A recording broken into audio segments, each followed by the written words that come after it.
பெண்கள் விளங்கிக் கொள்ள வேண்டும் என்பதற்காக சொல்கிறேன். உம்புல புள்ள தவறு விட்டா உம்மா என்ன செய்வா? அடி, இதை எடுடி, அதை செய்டி, இதை கழுவுடி, அதை வெயிடி, அப்படிதான் பேசுவாங்க. அங்க ஒழுக்க மறுவாதி இல்ல தானே? அது ஒழுக்க மறுவாதி இல்லாமல் இல்ல, அதுதான் இரக்கமும் பாசமும். அதனால எலும்பு மடி வெய், அப்படிதான் இருக்கும் ஓடர். இது உம்மாட ஓடர். மாமி கிட்ட வந்தா மாமி இப்படி எல்லாம் பேச மாட்டா. கொஞ்சம் என்ன நக்கல் கிக்கல் எல்லாம் போகும்.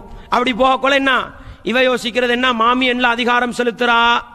கொஞ்சம் யோசிச்சாடே, மாமி தானே, எனக்கு மாப்பிள்ளைய வளர்த்தவ 20 வருஷம் அவ தானே, எனக்கு இவ்வளவு அழகான ஒரு கணவரை கொண்டு சேர்த்த அந்த உம்மா தானே, சரி சொல்லிட்டு போறா.